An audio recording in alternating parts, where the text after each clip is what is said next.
Maka itu jangan malas-malas orang tua. Penting sekali tempat ketiga kita ajari mereka dan diskusi dengan mereka. Dalam ilmu jiwa anak-anak saya meneliti begini. Saya punya pertanyaan cukup lama.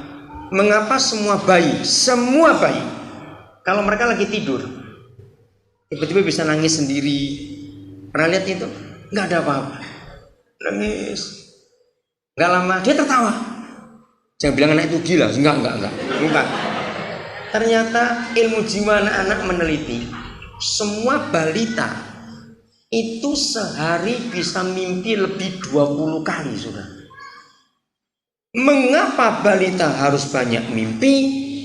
Untuk memperkuat imajinasi mereka, untuk memperkuat daya ingat, memori, nalar, semua kekuatan otak itu pada mimpi mereka waktu tidur. Saya kagum pada ayat ini. Kalau bukan Tuhan nggak mungkin punya rahasia sedalam ini. Betul nggak? Ini bukan tulisan orang, ini Tuhan. Nah, untuk mimpi mereka perlu modal, perlu bahan, ngerti katanya. Maka itu mereka tarik-tarik kita orang tua untuk cerita. Cerita kita sebelum mereka tidur itulah bahan mimpi mereka. Roh Kudus sutradaranya. Anak kita ini dijadikan aktor yang mana dari cerita itu tergantung Roh Kudus. Nah, ini celakanya. Kalau papa mama bilang gak punya waktu karena repot, anak tidur sendiri, maka setan yang datang memberi cerita yang menakutkan untuk anak. Saudara, siapa pernah memperhatikan? Itu saya suka. Maka itu saya kalau kumpul anak-anak itu luar biasa. Anak balita, lihat aja kalau lagi sendirian, duduk di mana, dia ngarang cerita, ngomong sendiri. Coba nguping, akan heran, bahan dari mana ini anak? Dulu saya nggak ngerti. Setelah belajar ayat ini, ternyata itu waktu mereka mimpi. Mereka ceritakan ulang.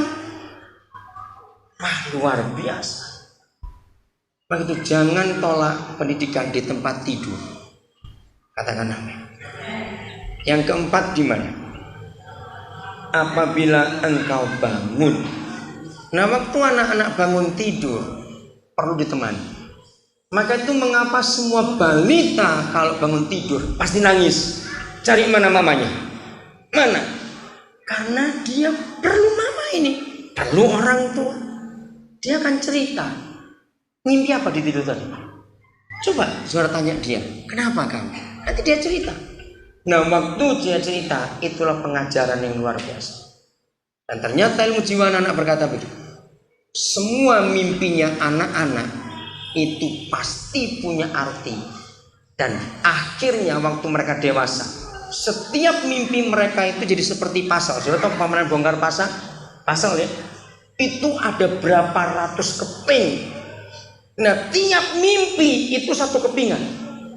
Kalau mereka sudah dewasa, apabila orang tua rajin memberi modal mimpi untuk anak-anak, maka Roh Kudus pada umur tertentu anak ini, pasal itu akan jadi sebuah gambar yang indah. Dan anak itu akan jadi seperti gambar.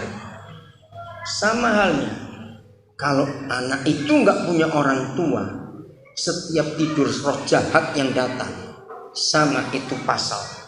Maka waktu dewasa dia akan jadi apa? Seperti gambar ini. Saudara, mengagumkan kisah ini. Maka itu setiap kali bangun kita perlu temani mereka, luruskan yang salah. Aku lihat setan, ceritakan firman, Yesus sudah mengalahkan mereka. Kamu nggak boleh takut. Kalau tidak, cerita itu akan masuk di benak mereka. Jadi bangun tidur pun perlu untuk mereka kita ikuti. Bangun tidur anak-anak itu penting kita temani. Saudara, kata mendiskusikan, suatu kali saya pernah dapat kisah yang luar biasa di Jerman. Tahun 83. Saudara, saya punya teman di kota Köln. Dia punya anak 3 atau 4, saya lupa. Nah, hari itu saya datang bertamu. Anak mereka nomor 2 laki-laki yang tahun umur 6 tahun.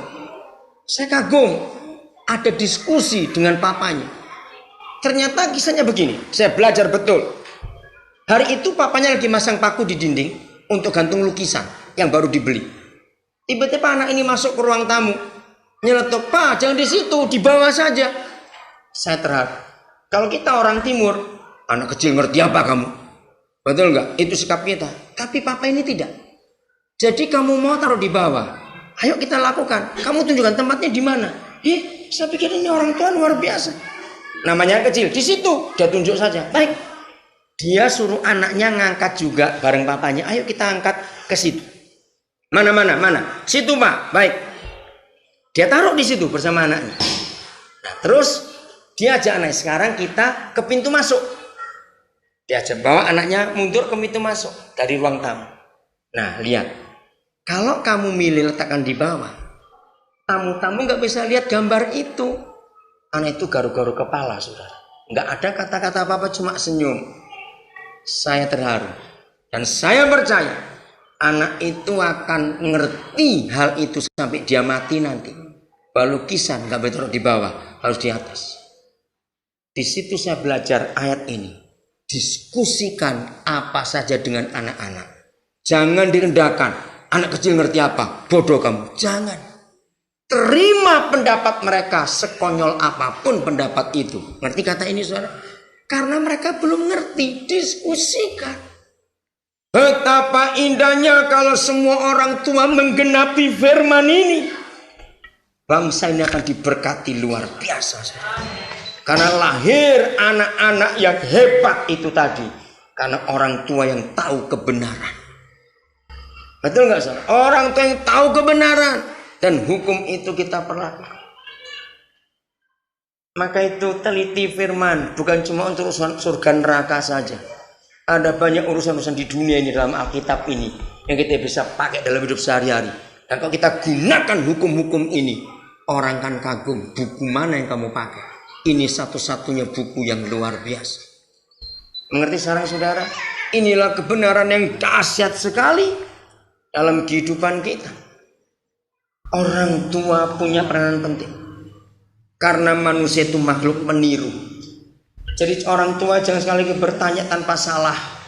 Enggak ngerti kami, anak kami nomor 3 nih kayak siapa? Ya kayak kamu, kayak siapa lagi? Sebab anak itu peniru. Binatang itu tidak peniru. Maka itu kalau anak anjing lahir, jangan buang waktu ngajari dia jadi anjing. Enggak usah. Betul? Kalau ada anak ikan netas, jangan sibuk ngajari berenang, buang-buang waktu goblok. Betul enggak? Anak burung netas juga nggak usah diajari terbang, otomatis. Tapi kalau anak orang tidak dididik lewat Ulangan 6 ayat 7, maka mereka jadi orang-orangan. Itu pasti. Maka itu tugas kita orang tua, mengajar mereka, memberitahukan mereka kebenaran ini. Jadi binatang itu tidak peniru, tapi otomatis seperti induknya. Kalau manusia itu peniru. Kalau kita ngajar anak-anak kita rusak. Maka itu kita punya tugasnya nggak main-main orang. Ayat 8-nya pasal 6 Ulangan itu nggak usah saya bacakan. Ini orang Yahudi sampai hari ini. Taurat itu ditaruh di dahi kalau sembahyang, diletakkan di tangan, di pintu kusan, pintu masuk, di pintu pagar. Jadi firman semuanya di mana-mana. Itu ayat 8-nya. Mengapa? Supaya anak-anak melihat pikiran orang tua hanya ada firman. Di tangan orang tua kerjanya hanya ada firman. Keluar masuk orang tua juga dikuasai oleh firman. Itu maksud ayat 8. Nah, kalau anak-anak kita melihat firman dalam pikiran kita, dalam tangan kita, dalam keluar masuk kita, otomatis anak-anak akan menghormati firman juga.